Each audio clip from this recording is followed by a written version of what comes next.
माननीय सदस्य माधव सापकोटालाई आफ्नो खर्च कटौतीको प्रस्ताव प्रस्तुत गर्दै आजको लागि निर्धारित विनियोजन शीर्षकहरूमाथिको छलफलमा समेत भाग लिन समय दिन्छु। समय 7 मिनेट। त्यसपछि माननीय सदस्य हुनुहुन्छ रणेन्द्र बराली। सम्माननीय सभामुख महोदय, विरोधमा रहनुभएका मान्यज्यूहरूको माग सम्बोधनका लागि म सरकारको जोरदारपूर्वक ध्यान आकर्षण गराउन चाहन्छु। निरङ्कुश शैलीमा बलजफत संसद चलाउने यो सुहाउँदो र उपयुक्त तरिका भएन। यसले लोकतन्त्रलाई गिज्जाइरहेको छ र हाम्रो संसदको ओज गरिमालाई बढाएन भनेर म दुःख समेत व्यक्त गर्न चाहन्छु। र विकास निर्माणका बारेमा हामी चर्चा गरिराखेका छौँ।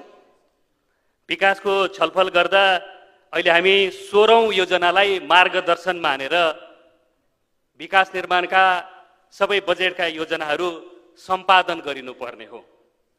16औं योजनाको सोच भनेको सुशासन, सामाजिक न्याय र समृद्धि भनेर उल्लेख गरिएको रहेछ र 16औं योजनाका मूलतः 3वटा उद्देश्यहरू रहेछन्। म एकचोटि गरिमामय संसदमा 3वटा उद्देश्यहरू वाचन गर्ने अनुमति चाहन्छु।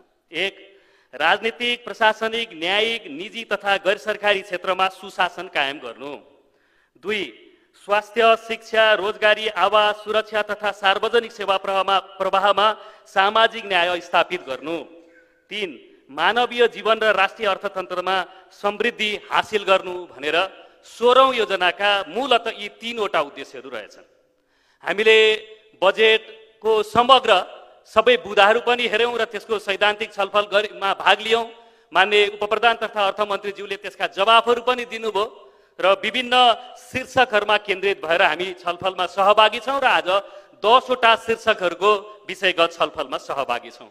समग्र बजेटको ट्रेन हेर्दा र अहिले विनियोजन गरिएका शीर्षकहरूको समेत छलफलमा भाग लिँदा के भन्न सकिन्छ भने 16औं योजनाको यो उद्देश्य र मूलतः यी 3 उद्देश्य र यसको सोचसँग तादम्यता, तालमेल मिलेको देखिँदैन। यसरी हेर्दा मूलतः यसले के सोच राख्यो भन्दा सुशासन, सामाजिक न्याय र समृद्धि भन्दा सुशासन हामी कुन ढङ्गले कायम गर्छौँ भन्ने कुराको स्पष्ट खाका मार्गचित्र यहाँ छैन।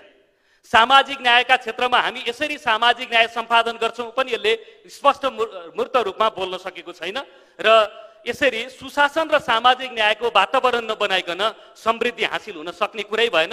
यस हिसाबले हेर्दाखेरि समग्र बजेट र विनियोजन गरेका शीर्षकहरूका प्रति छलफल गर्दा यसले मूल रूपमा हाम्रो मार्ग निर्देशनलाई चाहिँ कायम गर्न बोक्न सकेन।